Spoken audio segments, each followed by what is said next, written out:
Hope you had an also very lively discussion as we had in group number 1. It was too little time.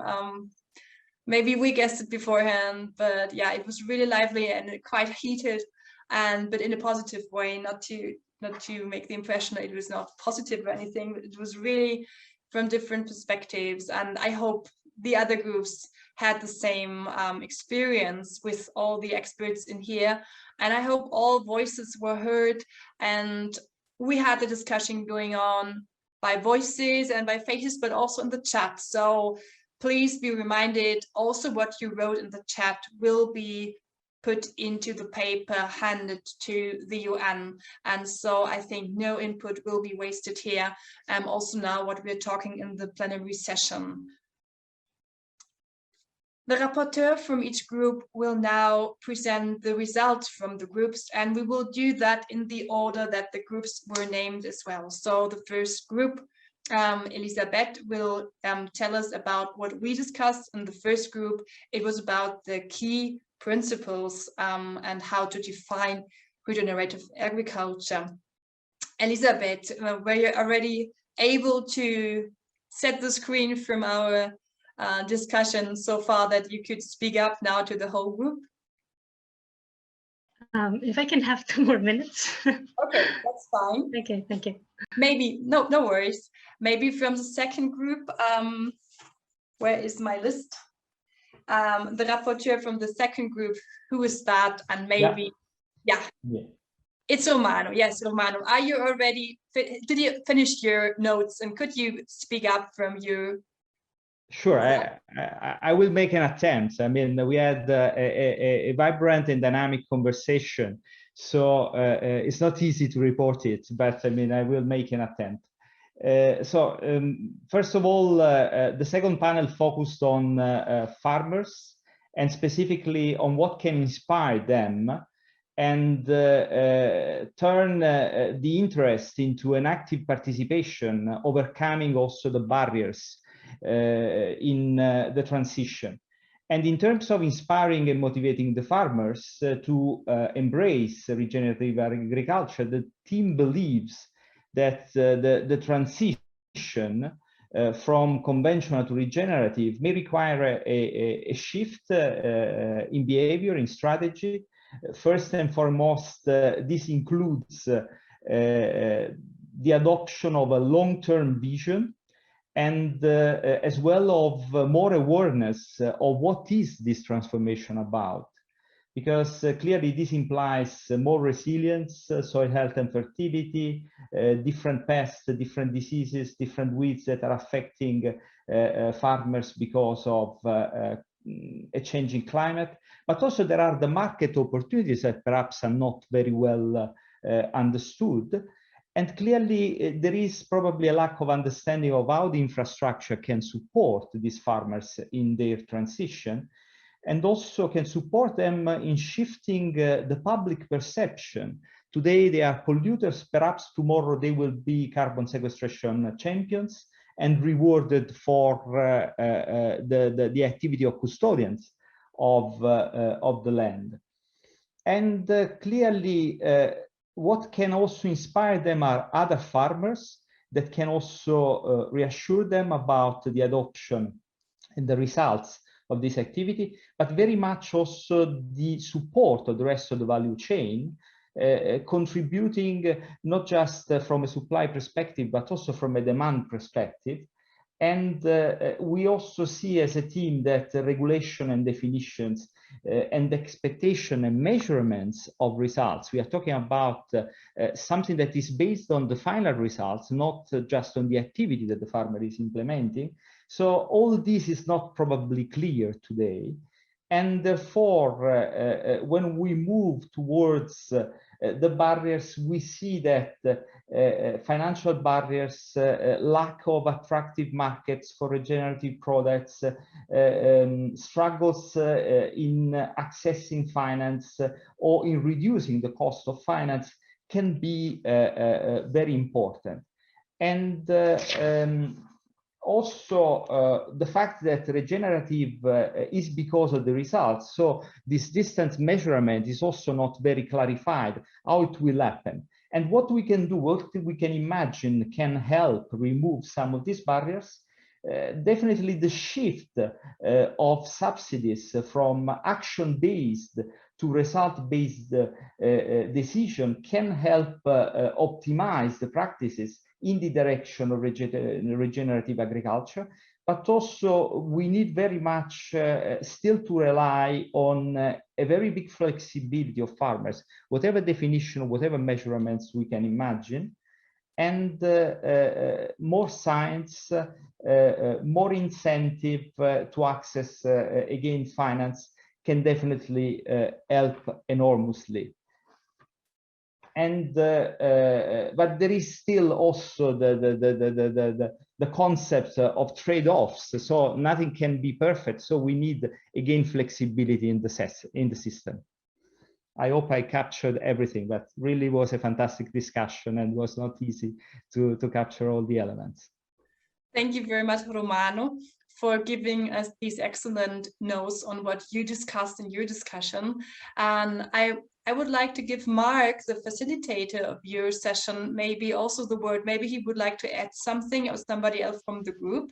We could do a comment on what the rapporteur said. Maybe something was not covered, or maybe you would like to emphasize something. Mark, would you like to say something, or did you totally agree and nothing to add? No, I mean, Paul Romano's pen was there were nearly in flames coming off the pen as he was writing notes. There was the conversation was very varied and inclusive of everybody. You know, one of the barriers here is that I think it was Alistair made this point in our session, that resilience of the farming system is very important. We've just encountered in North Europe 3 very different years and three difficult autumn sowing periods.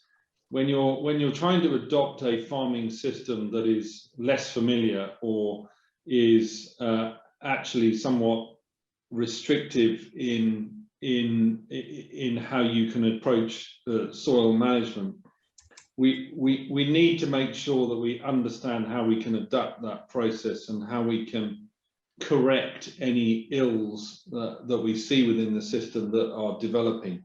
We won't go from A to B in the practical application of regenerative agriculture on every farm. So farmers need to be forgiven and advised in the right way in order to help them on that journey. The transition is the most difficult part. So apart from the points that Romano made, there were some practical issues around here that the farmers in the group wanted to stress as well.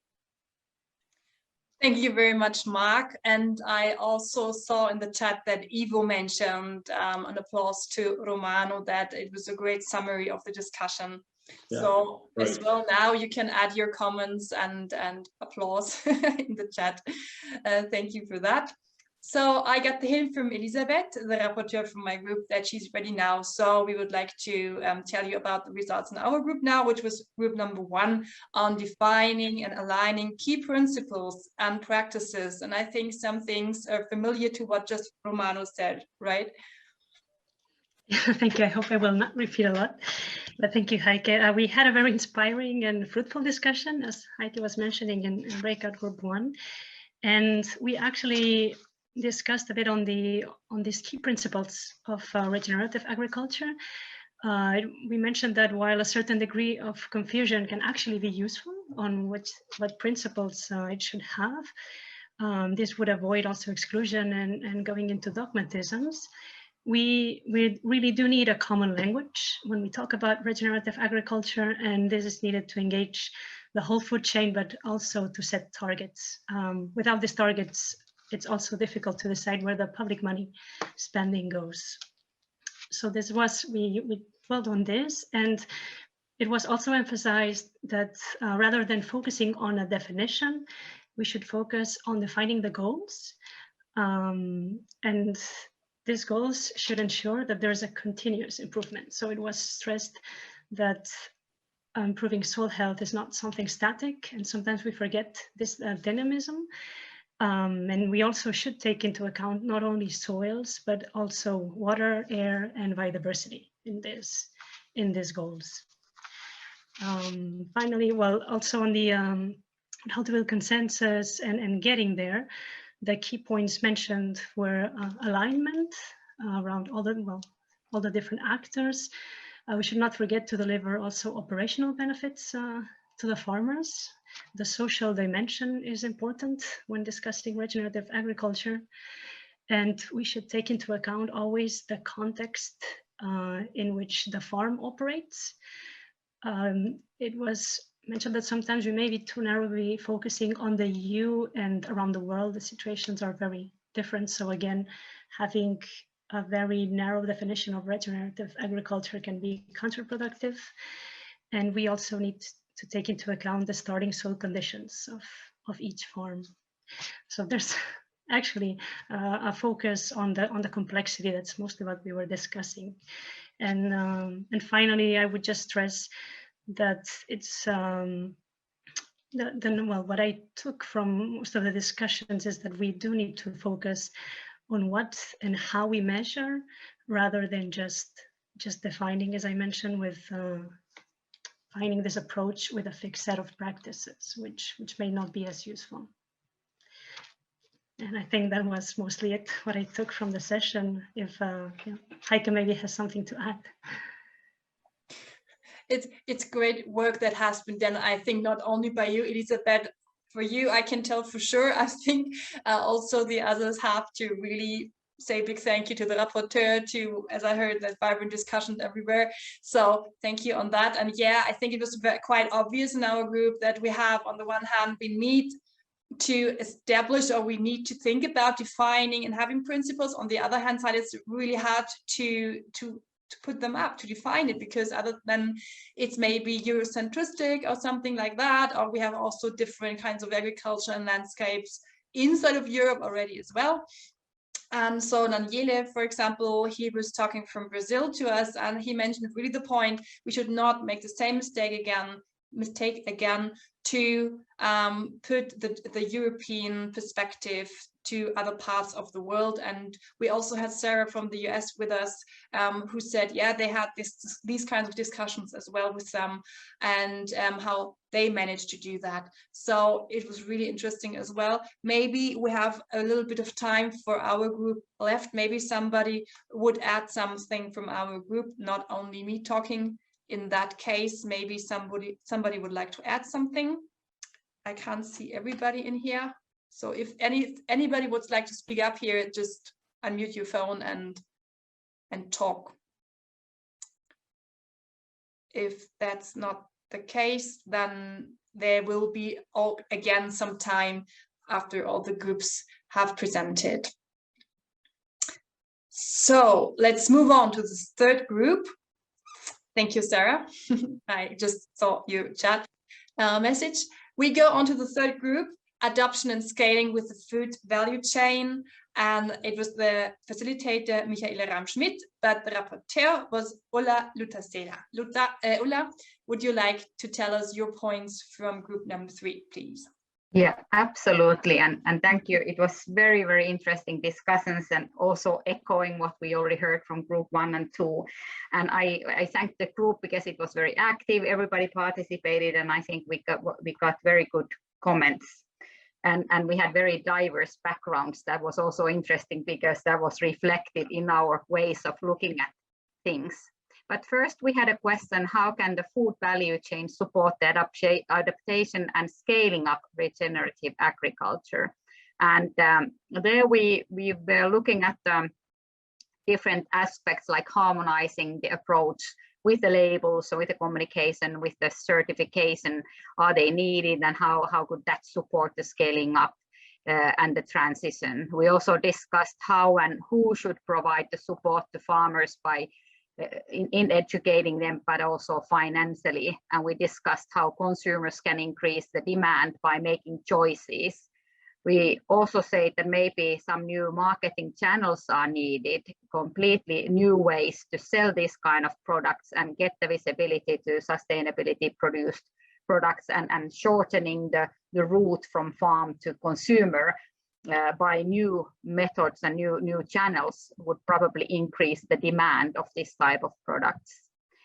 Also, we were talking actually quite a lot about increasing the demand, that the consumers are quite in a central point as well. But how can we actually translate this work in that it makes sense for the consumers and they would actually understand what do we mean with regenerative agriculture, and how could we increase their willingness to maybe pay more for this type of products.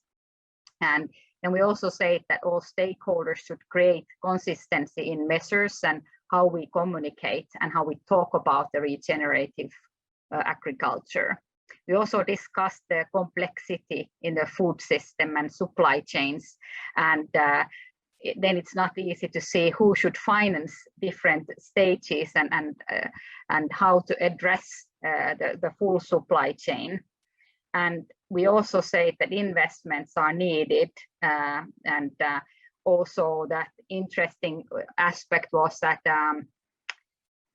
is it really a good business case to move into the regenerative farming, or is it then that the farmers are increasing their cost?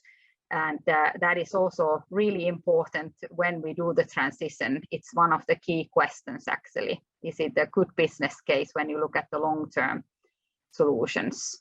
But then we identified some barriers as a second question, and as usual, I think it is quite easy to identify some barriers. We said first, if we start with the farmers, the whole social structure, they have inherited the way of working from their parents within the family. So to do the change and invest on the change and having the uncertainty, would somebody actually pay more for these kind of commodities, or is it not a good business case? That is, of course, one of the big main elements in the transition. It's also the lack of having any standards or baseline, like what do we mean with regenerative agriculture? Are we all in the same page when we are talking about these methods, or where are we standing? What does it really mean? Also, the consumers, if they don't understand the concept and the scope and what they are getting and what they could demand, then they are not putting the pressure on this direction. So also educating the consumers would be necessary. And then we also talked about the complex and long supply chains, because who actually has the control and the power to decide what kind of raw materials are supplied and utilized in the food industry? There are many stakeholders involved. And also that sometimes people just see the short-term benefits and prioritize them instead of looking at the long-term benefits and what the investment to that can bring. And also the demand is not yet big enough. So here, I think by increasing the demand, you also find more farmers who would be willing to do the transition. And the financial models are also lacking. Who would fund the transition and who takes sort of the risk during the transition and in the short term side. And then it was also nice to see that we came up with lots of ideas what could be the potential next steps and how can we actually tackle these challenges. And we were asked to summarize 3, but I have 4, so excuse me. But I put as a first thing to really decide what is regenerative agriculture and harmonize the terminology and use the same language. And also now that discussion has already taken for some time, that now it's like, let's get moving, let's do it, let's agree on the points and then start the transition instead of just talking and looking at different aspects for too long time. So get moving, but also create some sort of frame that we all understand it in the same manner.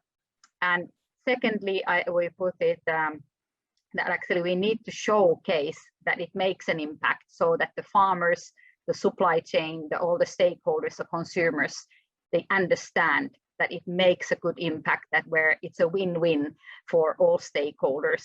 So education is one of the key elements. And also ensure that when we are doing the changes, that actually the outcome is beneficial, that we are not implementing something which then doesn't bring the value in a long run. So looking at that the methods really work and they are making the impact. So we are increasing the biodiversity, for example, or the soil fertility. That if that is successful, then actually everything starts to happen automatically, because people want to change that direction. The farmers want to change that direction. So showcasing that it works. And also, yeah, am I running out of the time? Yes. Maybe one short sentence in the end, but nothing more. Thank you very much, because then the other groups won't have the chance to tell their That's results. perfectly fine. I was already in the end. I just want to raise another additional point, which was really interesting view, was that can we also set a minimum standards where we should actually not even have in our supply chain products which are not fulfilling the minimum requirements from the sustainability point of view. So a little bit twisted angle to this question. Yeah, thank you. That's an interesting point. Thank you, Ulla, so much for your group summarizing from group number 3. Now we proceed to group number 4 on accelerating change with policy and governance. It was facilitated by Louise Burwood-Taylor and the rapporteur was Marc Rosier. Please, Marc, would you like to tell us what you were discussing? I can't see you on my screen now, but I'm sure you're there. Yeah, I'm there. Now you're seeing. Cool. Okay. Yeah, here we go. Go okay, on. thank you very much. Like my other colleagues, it was also a very interesting discussion in our roundtable. I tried to summarize it in some statements because we have also as a mission that we have to draft a concrete text, and then I will circulate it, and then we can detail it more. First of all, the first question: what role can policy and governance play in accelerating transition?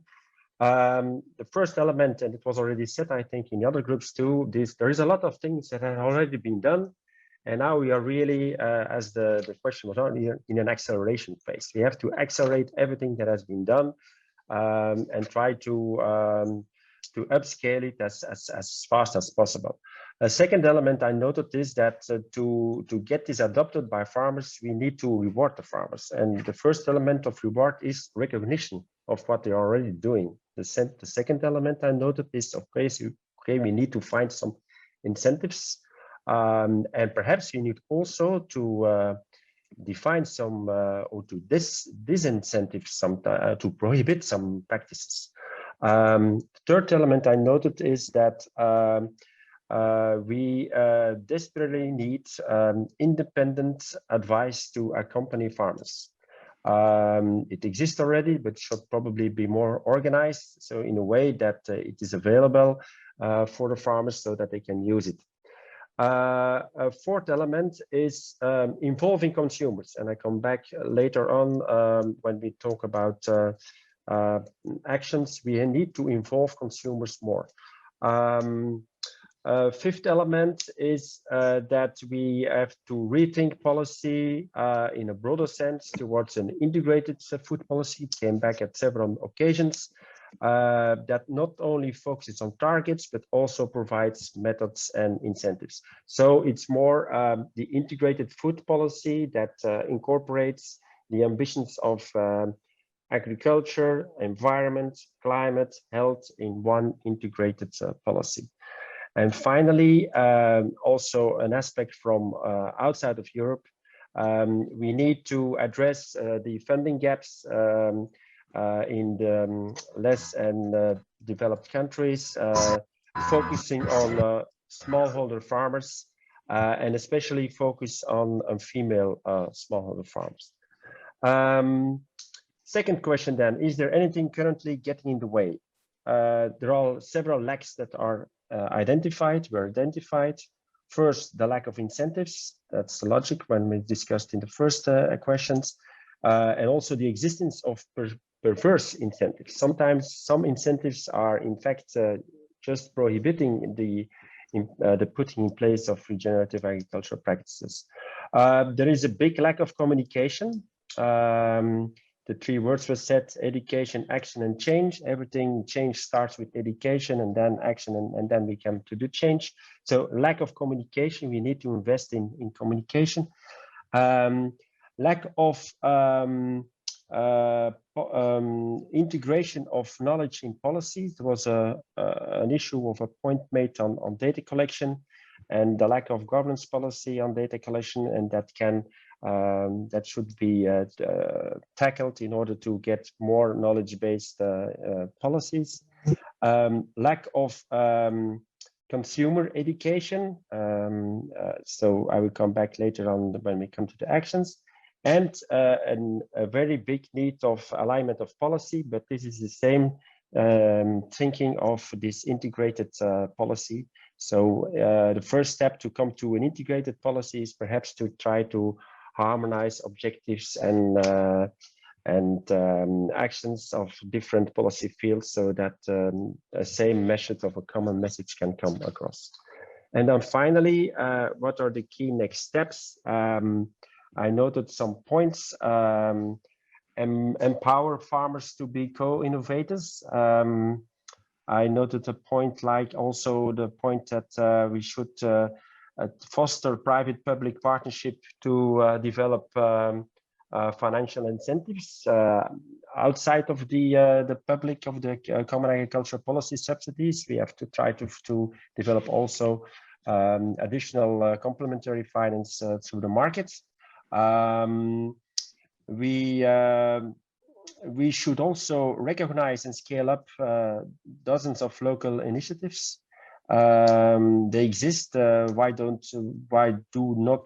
we not use this experience to scale it up at the European level? The idea of independent advice, again, organize independent advice. Differential taxation can perhaps also be leveraged to change. Good products can be less taxed. Bad products, in that sense, bad taxed products can be taxed more. And finally, step up dissemination. And in that respect, also a discussion about labels came on the table, and there it was very important that a label should cover not only health aspect, but all the relevant aspects which are of importance for the final consumer. I think that are the elements I took note, and like I said, I will draft it a complete text, and then everybody of my group can react and complement. Thank you very much, Mark. And talking about accelerating, you really put a lot of input in your report. This is very helpful. Thank you very much on that, commenting from your group. I think it was a great summary, even though I haven't been there, but you put it so well into points. I think that goes with your polls as well. So let's move on, because we are short in time. So let's move on to group number 5. It was run as a facilitator by Anna Feli Larsen. It was on defining, monitoring, and centralizing results to drive change. So I think it's quite interlinked to the group we had before, and also to our group about key principles about governance and everything. And I think, so let's hear what they talked about. And the rapporteur is Stephen Lang. Please, Stephen, stage is yours. Great, thank you, Heike. Yeah, we had a very rich and broad-ranging discussion. Anna did a wonderful job of facilitating, so I will do my very best to summarize the discussion. We spoke about 3 areas. One, key performance indicators required to track transition. Second, how to best share data to ensure continuous improvement. And then next steps. So I'll pick out the top kind of 4 or 5 points in each area. So in terms of KPIs, there were a number of themes that were discussed, and then a whole range of KPIs that were listed in the discussion. In terms of the key themes, critical ones are the criticality of a robust baseline. Otherwise, you can't credibly measure the journey, so that has to be the starting point. Second, the importance of taking a holistic systems view, which encompasses environmental, social, and economic indicators, and potentially not just farm indicators, thinking about this more broadly across the food system as well. Third point, really critical, getting the balance right between simplicity and pragmatism and the need to be comprehensive, which links into a really critical theme, which is how to make sure this works for farmers and is efficient and doesn't overburden them, and that they understand the value of. On the simplicity point, we spoke about the need to be pragmatic and really boil it down to the critical 3 to 5 indicators that we need to get started. So those are the major themes. We then, through the conversation, there was discussion of a whole range of indicators: soil organic matter, above ground biomass, land and resource use efficiency measures, nutrient density, nutrient management, nutrient surplus, measures relating to circularity, measures relating to farmer livelihoods, collective agreements in the sector, water retention, soil fertility, and consumption related metrics. We also spoke about, I think what that does is it shows the complexity of this area, and it shows that there isn't yet a framework that aligns all parties. And so given the need for accelerated transition, this is obviously a critical area to find alignment on. We spoke about OP2B and the progress they have made in defining a relatively small number of really critical outcomes that could be a very good starting point for that alignment. Second area we discussed was on data and sharing data. General consensus was that it is absolutely critical to the transition that we are able to share data. Why? For a number of reasons: to build transparency, trust, confidence, credibility, to really underpin the authenticity of the journey of progress. Secondly, because there's a really good story to tell, and building positive momentum around regenerative agriculture. That story can be told in the data, so we need to make the most of that in terms of fuel for the transition. Third, because the data can enable really good agronomic advice back to farmers, and there's a really critical point here that the data this is data in two directions. This isn't just from farmer to some measurement and reporting body. The farmers need to see that they're getting something back which is useful to them as well in terms of knowledge and advice. Related to that, the data is going to be critical to unlocking new income streams for farmers around ecosystem outcomes that they can generate, which can't be done without the data to prove those outcomes. And then more broadly, really understanding catchment area impacts, which you can only do if you aggregate data from multiple sources. And a strong theme that without the data, we can't have strong measurement reporting and verification. A really key theme that we have to think strategically around what data is really needed from farmers. And then we need to find a way and a robust system so that we ask for that data once, not multiple times from multiple different parties with different codes. We need to think really clearly about the efficiency of data collection and the systems that will aggregate, and then think about the multiple uses of that data from that centralized system. We spoke about the use potentially of the agriculture data space, examples in circular economy that have done that quite well to date that we could build on. And the importance of thinking about this not just at a European level, but we need global standards for data sharing. Most corporates, global corporates will not think about this in terms of EU, so we need to think about this globally and have common standards globally. Key next steps, there were probably 5 really key ones. We need to move to practice. We need to be proving and demonstrating at value chain level for specific crops in specific regions with multiple actors involved, how regenerative systems can work. And critical to that is data sharing and different actors opening their books and sharing data so that we can figure out how to get the economics to work and how to make it work for farmers. Second point was around pragmatic tools that make this work for farmers and make it efficient, using tools that are already there, but broadening them to encompass key data and impact aspects that farmers may need to report. Third point was around establishing European, national and regional food councils that can be a centralized body for advising on and creating the protocols to guide food system transition, including measurement, including data, including certification. Fourth point, we really need to build coalitions and could do that around specific outcome objectives, such as resolving certification or the outcome of moving towards healthier diets. And there's some great examples in France about how coalitions are building there. And then the final point, again, to reinforce, is around the commonality of the ask to farmers. We really need to think about how we make this work for farmers. What is the value proposition for them in all of this? And how do we make their lives easier and not more difficult? One last point, and it came through in various conversations. Sorry, very quickly. Last point, please. This is the last point. All of this is entirely dependent on a really clear North Star vision for what we're trying to achieve. That North Star vision drives the outcomes, drives the KPIs, drives the data, drives what we report. That backbone isn't in place.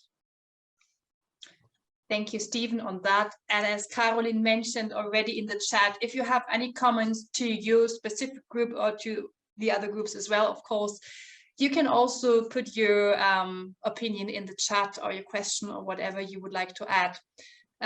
We have the last group now. After that, I will have 2 or 3 comments if anybody would like to speak up. Otherwise, put it in the chat, because I think, yeah, we're running out of time. I don't want to expand it too much, but we would like to hear the last group now. It was run by Benedikt Bösel as a facilitator, and the rapporteur was Christine Gold from Thought for Food, and they were looking specifically at building social awareness and public support for regenerative agriculture, of course. So please, the last group, tell us about your insights. Thanks, Heike, and thanks to the group for a very rich and lively discussion, moderated very well by Benedikt. Yeah, so I have been listening avidly, so I don't have this structured into points, but I will just summarize, like, one of the quotes that really resonated was, we can't expect the same systems that got us into this mess to get us out. So I think there was this, how do we reframe kind of conversation, a new system, a new need for transformation, you know, across the entire value chain, from, you know, farm and keeping farmers at the center through to the consumer.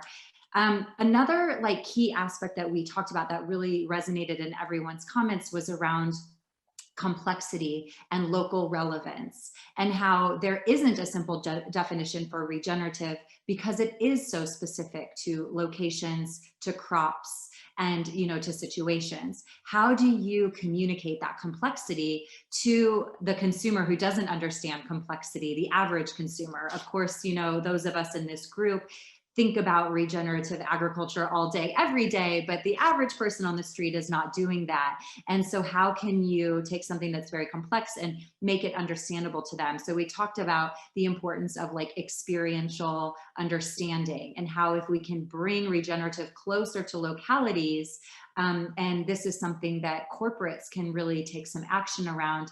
You know, it was discussed about the fact that corporates kind of break down their markets into regions, sub-regions, maybe into language categories, but getting super hyper local in their focus can also help to like make regenerative understood, because when you can see it, you can better understand that.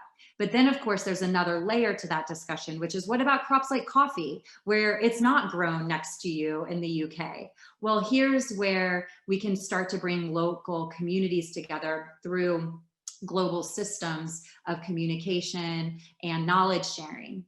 We talked a lot too about language that is used. So again, if we're trying to shift the system, we must also think about shifting the language that we use. Language like natural capital, language like technology, which tend to have a kind of bias towards capitalism and markets, and how we can, if we want to really become regenerative, which of course not only covers environmental aspects, but also social and ethical aspects, how can we start to use different type of language in how we talk about things, because how we talk about things shapes our actions and our mindsets.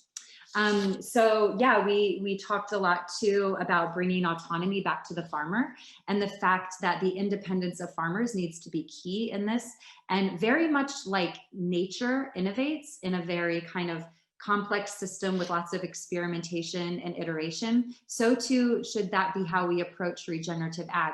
Maybe we don't need one simple, clear definition. Maybe in fact we are humble about this and say we know we need to do better, that we need better impacts on soil, biodiversity, and climate, and we're trying all kinds of things in all kinds of local contexts, and we're sharing knowledge, and we're cooperating in new ways, much like the way nature innovates. And you know, this then becomes the fact that we don't have a simple answer or simple definition to regenerative, because it's not simple, but it needs to be underpinned by practices and principles. And when we think about the role of technology when it comes to regenerative ag, again, putting the farmer, you know, at the center, technology, you know, whatever we call it, actually in these new words, you know, needs to be at the core and needs to have choices, you know, in the types of approaches they can take. So not being too prescriptive in locking in systems and things like this that don't allow the farmers to do this kind of experimentation and iteration that is needed. And of course, we talked too about like the transition, how that's going to be financed. But I think really at the core, we talked about the role of kind of how we can communicate to the consumer. Maybe it's less about what we say, but how we say it.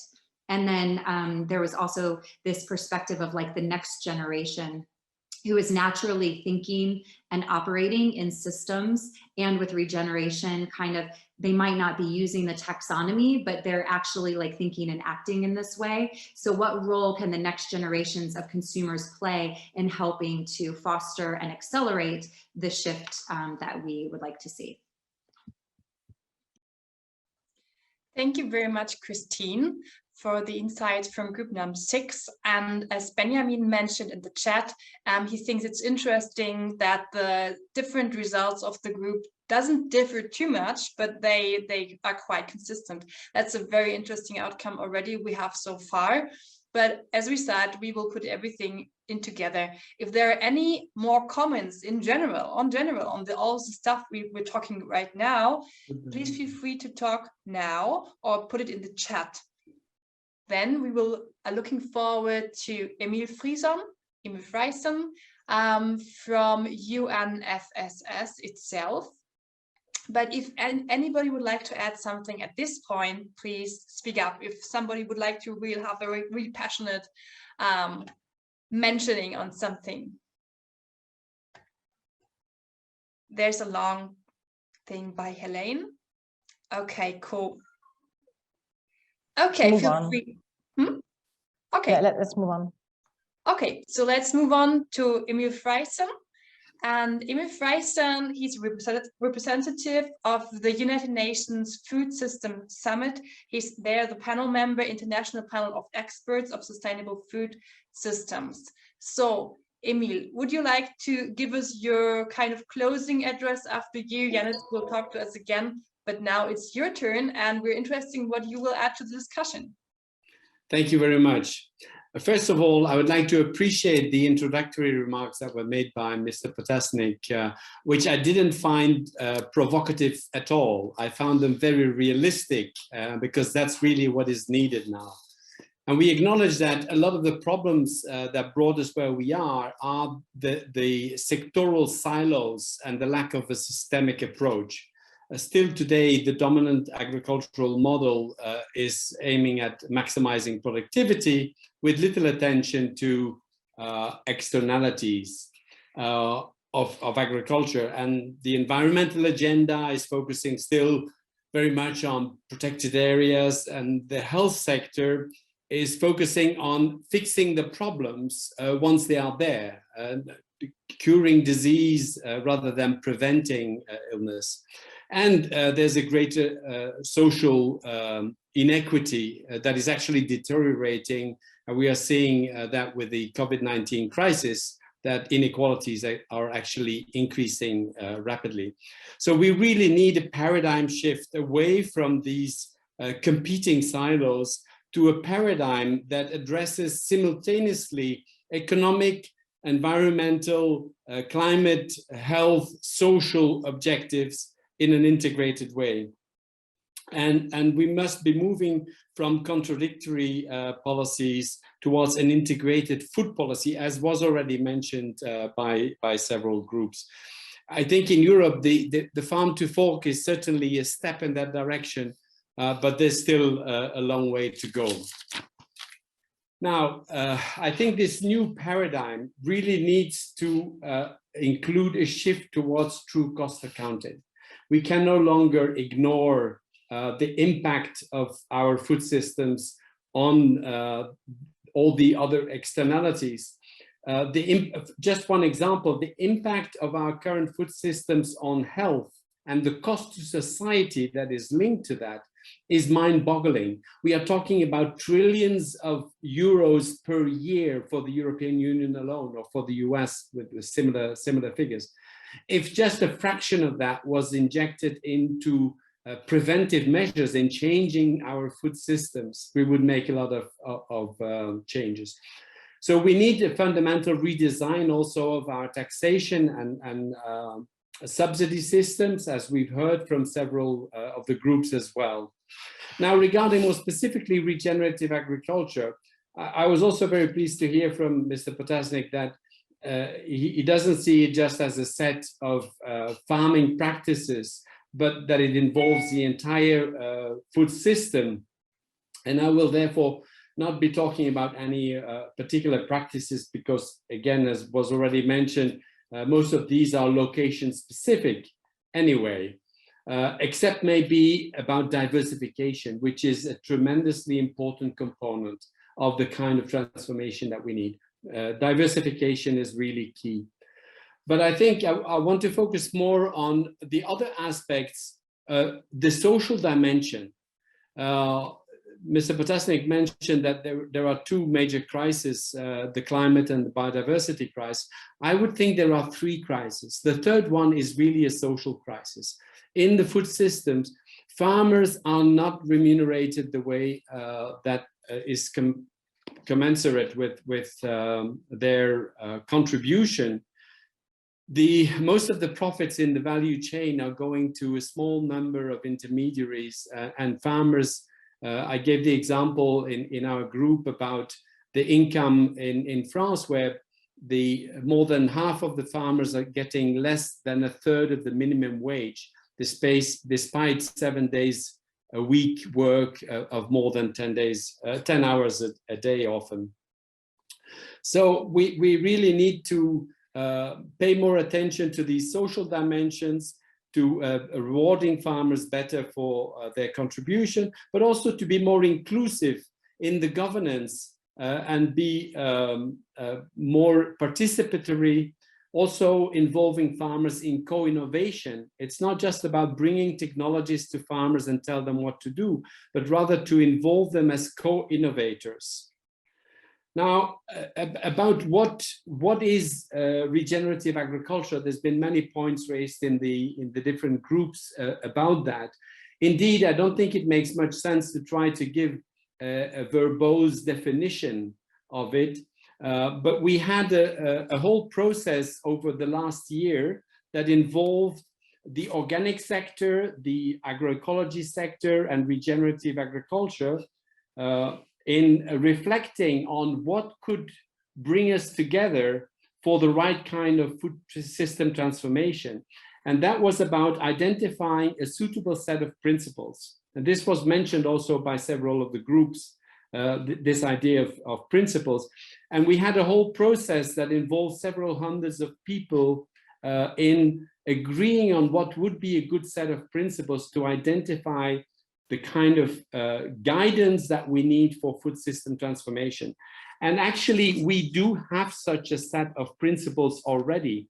the report of the high-level panel of experts on food security and nutrition that was published in 2019 had a set of 13 principles that include really the multiple dimensions.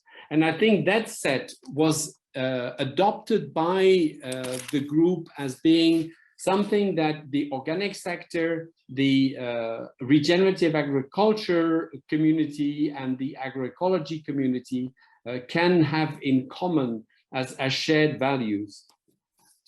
Now, a few words about the whole process in the Food System Summit, because this dialogue is a contribution to that.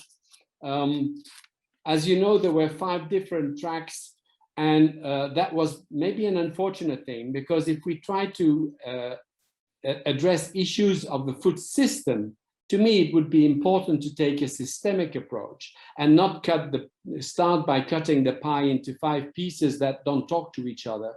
Then further, there was a further division by asking or suggesting solutions, game-changing solutions to be submitted to the summit.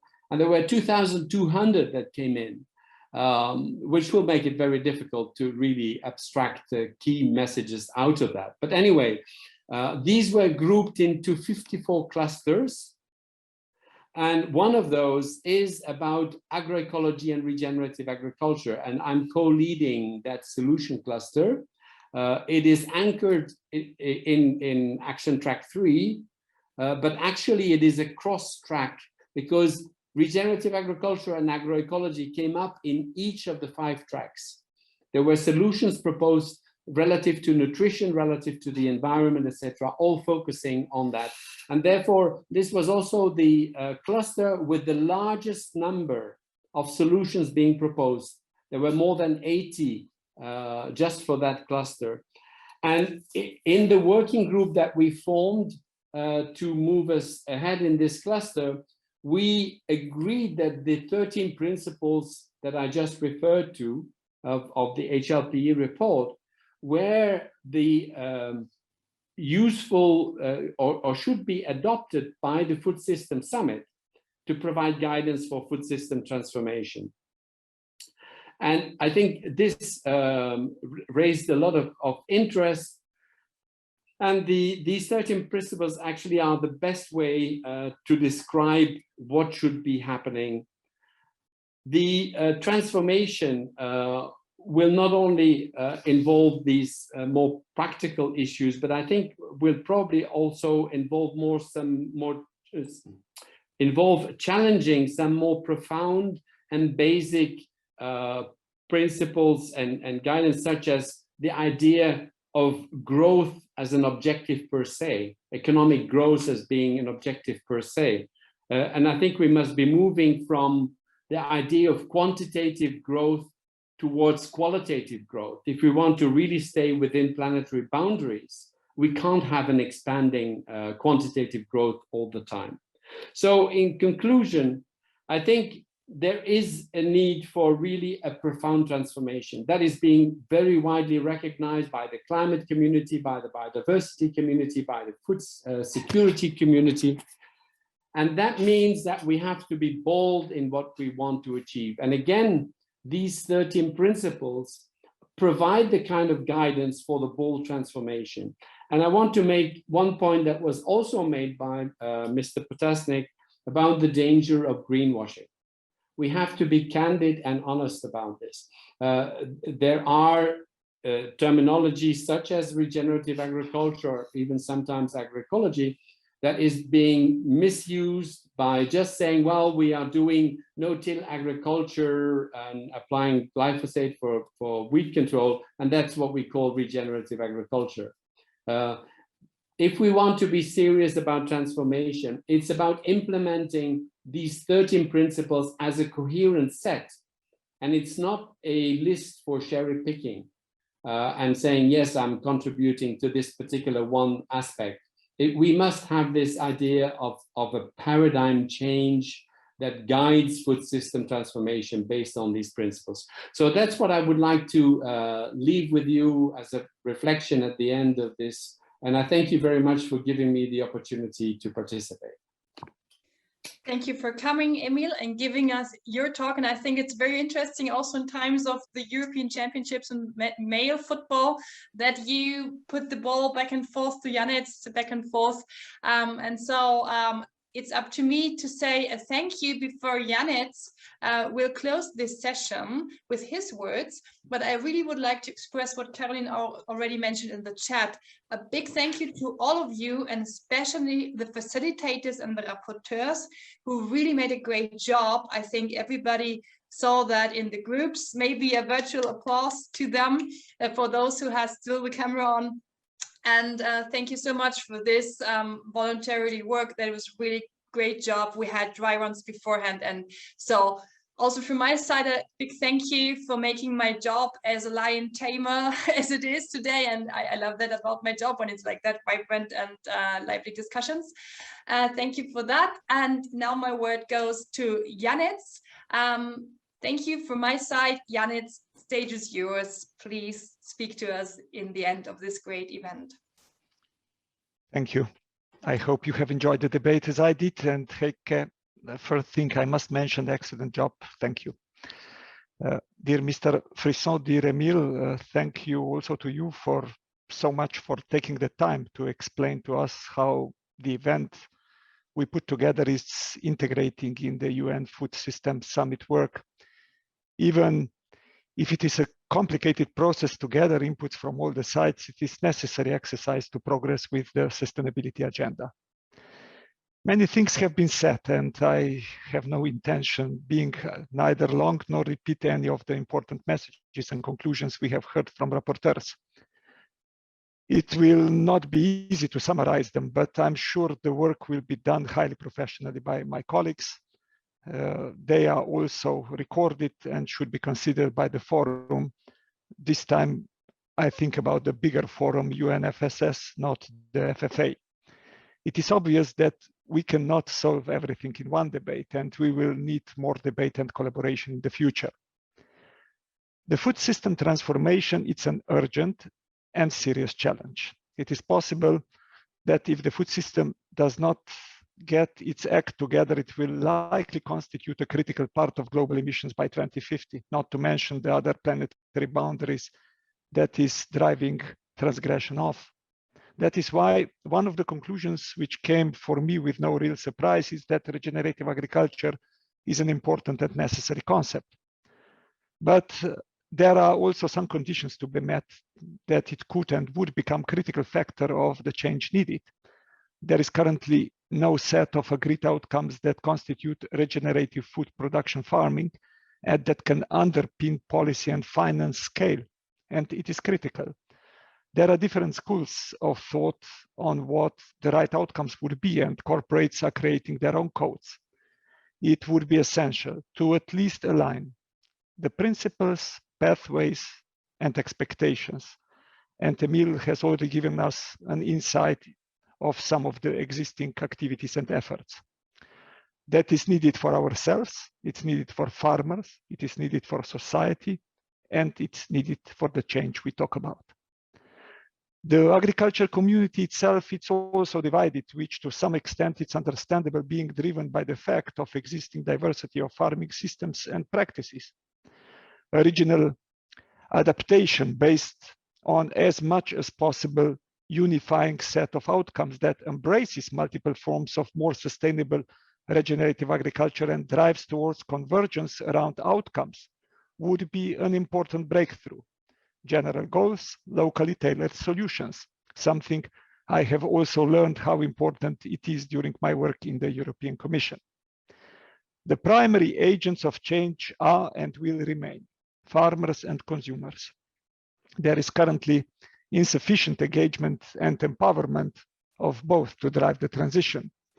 Without the demand signal from consumers, with sincere support from corporates who supply them, so without sometimes biased signals, it will be difficult to attract and also to activate the political will and to make the economics work.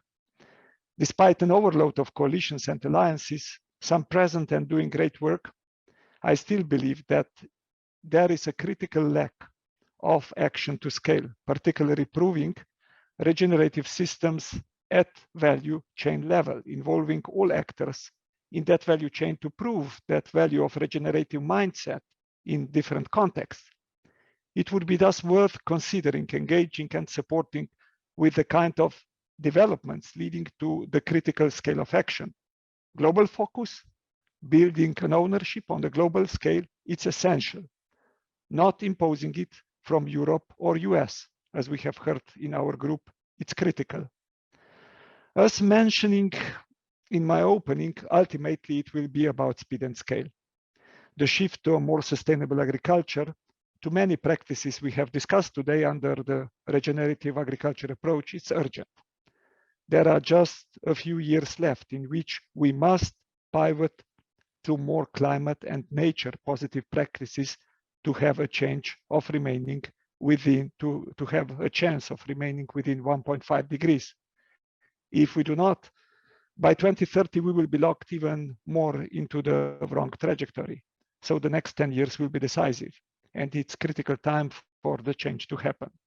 Of course, bringing people along with new and better jobs will be essential. While the transition is unavoidable, we should take care that we do not leave people behind, farmers in the first place. This is a critical element of the success. I'm sure you would agree with that. Finally, I would like to thank our hosts, FFA and Nestlé, for putting us together, and to all those behind the stage doing the bulk of the real work. Thank you, all of you, for joining us, for contributing. Stay safe and take care wherever you are. And I rest my case here, Heike. Thank you very much, Janis, and thanks to everybody for joining us this afternoon. And we will circulate the reporting later on. All the best. Bye-bye. Goodbye. Have a nice day. Bye. Bye-bye.